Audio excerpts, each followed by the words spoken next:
Hi everyone, for today's video, let's talk about operations on functions. So, if f and g are functions, so letter A, their sum is denoted by f plus g. So, ibig sabihin, ipag-add natin sila, quantity f plus g of x is now equal to f of x plus g of x. So, we simply add the two functions, f and g. And for their difference, the quantity of f minus g of x is equal to f of x minus g of x. So, in this case, guys, pagsusubtract naman natin. Okay? So, yung dalawang functions natin, yung f and g, so we need to find the difference. Okay, subtract. And for the third one, their product is denoted by, okay, their product is denoted by f times g. Okay, ibig sabihin to guys, multiplication. So we need to find the product. So the quantity of f times g of x is now equal to f of x times g of x. And for their quotient is denoted by f over g. So in this case guys, we have restriction. So the quantity of f over g of x is now equal to f over x, f of x divided by g of x. So, where g of x should not be equal to 0. Kapag nag-0 siya dito guys, so which means undefined. Okay, let's have examples.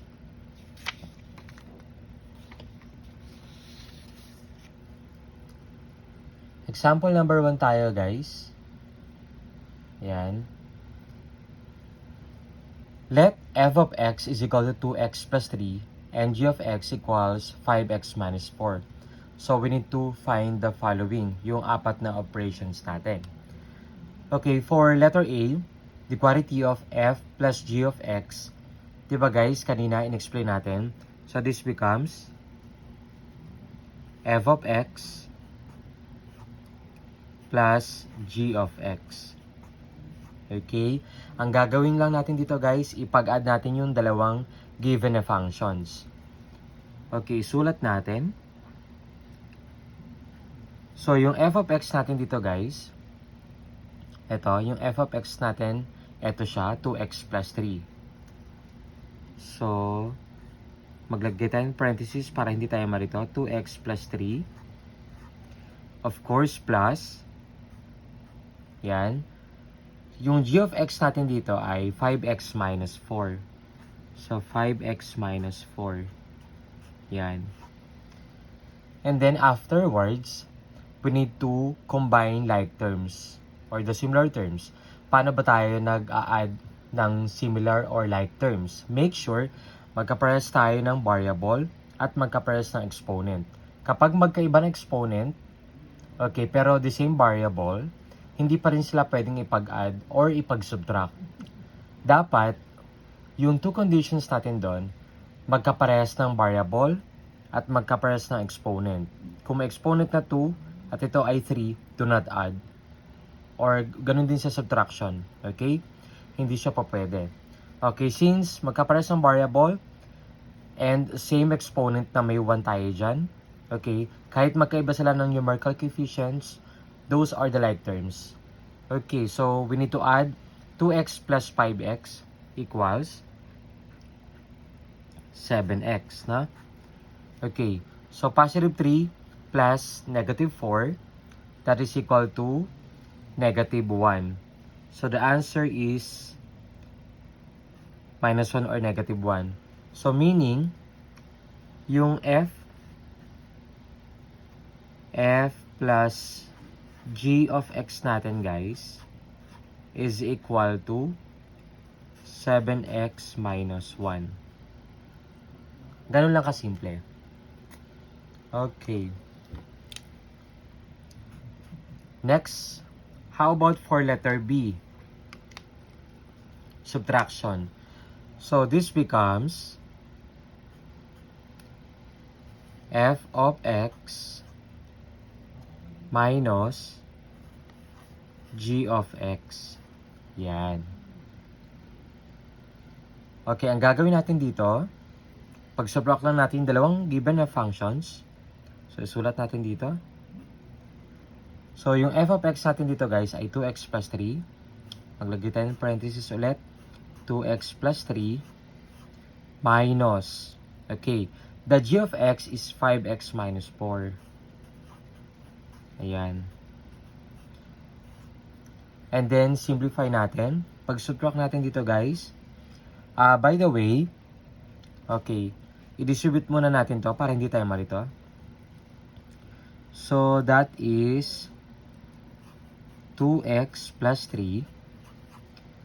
So, magiging negative 5x. Negative times negative, positive. So, plus 4. Okay, so, pwede na tayong mag-combine. So, this becomes the quantity of f minus g. Nasa subtraction tayo, guys. The quantity of f minus g of x is equal to, okay, 2x plus negative 5x. This becomes negative 3x. And then, positive 3 plus 4, that is 7, right? So, the answer is negative 3x plus 7. Ito yung difference ng dalawang given na functions natin. Okay, nakuha ba guys? Okay, next example tayo.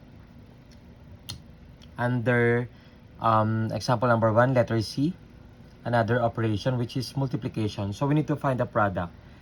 So, dito guys, i-apply natin yung rule ng exponent natin. By the way, kapag nagpa-perform tayo ng mga polynomials, ito like operations and functions, yung knowledge natin sa algebra, so ina-apply natin dito yon. Okay? So, let's multiply. So, ito guys, magiging f of x times g of x.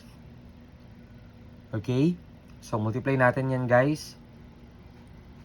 So, substitute natin yung f of x natin, which is 2x plus 3. Okay, does it make sense to put the parentheses? Yes, it makes sense, no? So, 2x plus 3 times, of course, ito yun, g of x, which is 5x minus 4. Ayan. So, in this case, guys, let's use the distributive property or using the FOIL method. Okay? Kasi we have binomial, no? Okay, let's use the FOIL method. 2x times 5x. That is equal to 10x squared. Okay? And then 2x times negative 4. That is equal to negative 8x. And then 3 times 5x. That is equal to 15x. Okay?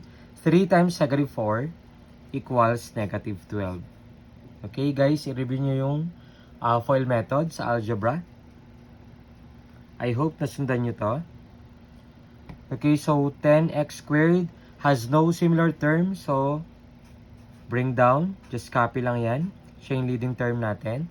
Kasi siya yung may pinaka-highest exponent. By the way, dapat pababa, no? Descending. Okay, so negative 8x plus 15x. The answer is positive 7x, right? Tama? Okay. And then, since negative 12 ay walang like term, so, copy lang natin yan. So, minus 12. So, the answer, okay, sulat ko rito. F times g of x equals 10x squared plus 7x minus 12. So, that's the answer. Kapag kinuha natin yung product ng dalawang functions. Okay. Nakuha ba guys? Okay, another example under example number 1, which is letter D. Sa letter D naman ay quotient, no? And then, pag ito sinimplify natin guys, so this becomes f of x, or the function of x, all over g of x. Okay? Where g of x should not be equal to 0. Okay, hindi siya pwede mag-equal to 0 kasi magiging undefined. So, let's substitute, guys. Your f of x is 2x plus 3. Yan. Doon lang natin palaging titignan or kukunin sa example natin. I mean, doon sa given. Okay? And then, for the g of x, that is 5x minus 4. Okay, so, my question is, can we still simplify 2x plus 3 and 5x minus 4? Pwede pa bang masimplify yan? Of course not. So, if not possible, okay, that will be your answer. No? Yan na yung pinaka-answer natin. Okay, hindi naman natin maka-factor out. Right? So, naka-simplest form na siya. Okay? Next example. Example number 2 tayo. Para mas marami tayong matutunan.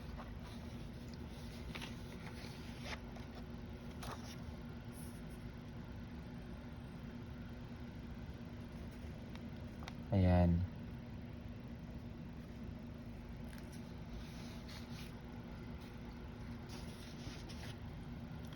Okay, same procedure lang yung ginawa natin. Okay, this time, medyo level up natin ng konti, no? Okay, example number 2, let f of x is equal to x squared minus 4 and g of x is equal to x minus 2. Find the following operations. We have 4 operations here. Okay, for letter A, the quantity of f plus g of x. So, we all know that ito ay magiging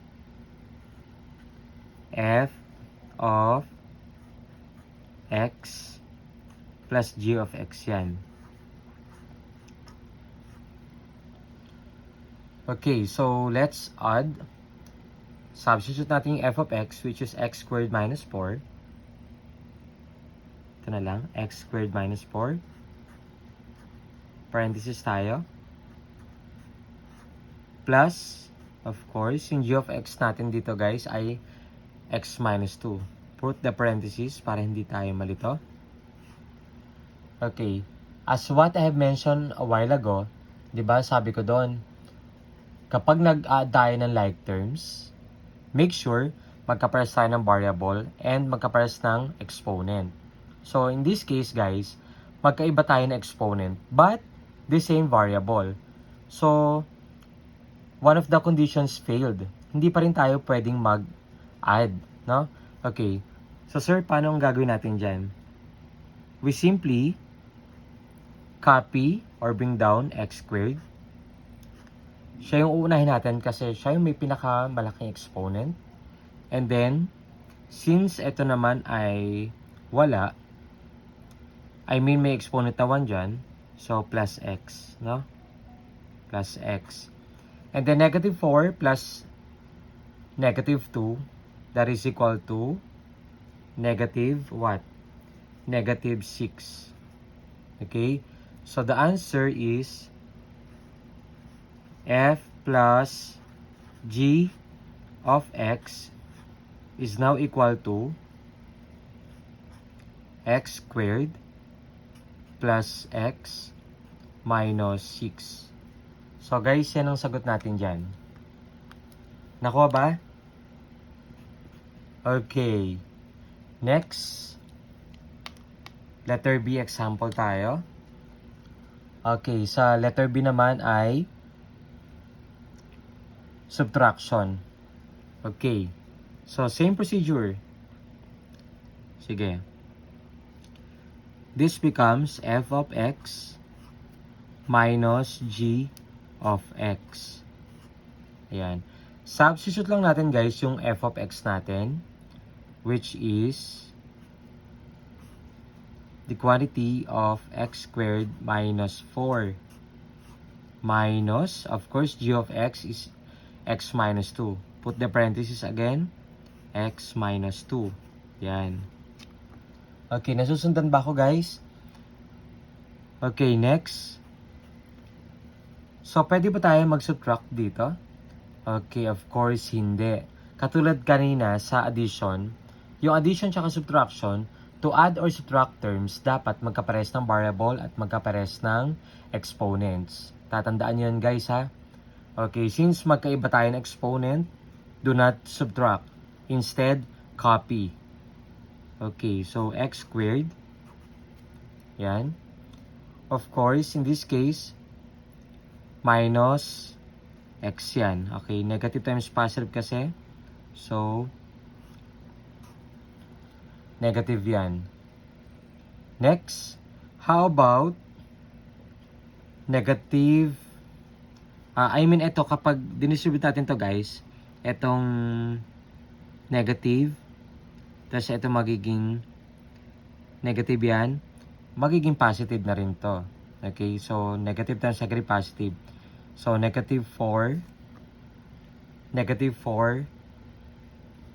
plus 2 na yon. Okay, magiging negative 2. Yan. Yan yung magiging sagot natin dyan. Okay, for the subtraction, f minus g of x is equal to x squared minus x minus 2. So, that will be your final answer for letter B, no? Yan. And for letter C, okay, multiplication tayo. Ayan. So, substitute. So, ito ay magiging f of x times g of x. Ayan. So guys, dito, substitute lang natin yan. Yung f of x natin ay quantity x squared minus 4 times the quantity of, yung g of x natin dito guys ay x minus 2. Katulad sa previous example natin, sa example number 1, nag-FOIL method tayo. So, ganun din ang gawin natin dito. X squared times x is x cubed, right? Guys, pag wala kayo nakita exponent dyan, same variable tayo. So, we need to add the exponent. Okay, it only happens sa multiplication. Okay. So, x squared times x raised to 1 is x cubed. Okay, x squared times negative 2, magiging negative 2 x squared yan. Okay, I hope nasundan ako doon. And then, negative 4 times x is negative 4x. And negative 4 times negative 2, positive 8. Okay, so, meron ba tayong like terms dito guys? Of course, wala, no? So, ibig sabihin, ito na yung final answer natin sa letter C. Okay? So, this becomes, sulat natin, f times g of x. Sulat lang natin dito guys. Yan. X cubed minus 2x squared minus 4x plus 8. Okay? So, yan yung sagot natin, guys. Nakuha ba? And for the last one, okay, for the quotient, so ito, guys, ay magiging f of x divided by g of x. Yan. Where g of x should not be equal to 0. Kasi magiging undefined siya. Okay. Sige. F of x natin ay x squared minus 4. All over, g of x ay x minus 2. So guys, dito meron ba kayong napansin? Okay. Tama. So, pwede natin ma-factor out yung numerator natin. No? So, how do we factor x squared minus 4? Or what are the factors of x squared minus 4? So, that is the quantity of x minus 2 times the quantity of x plus 2. No? Eventually, guys, kapag ito ay pinag-multiply natin, magkakamap tayo sa x squared minus 4. So, tama yon. Kapag hindi ka nagkamap doon, mali yung factors natin. Divided by,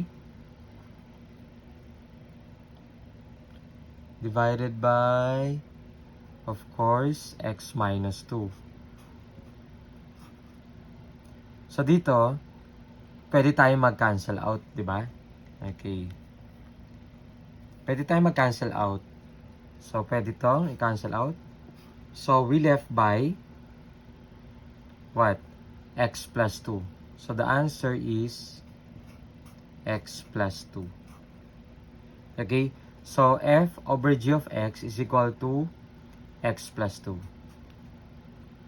Okay, I hope na meron kayong natutunan sa video ito. Thank you for watching.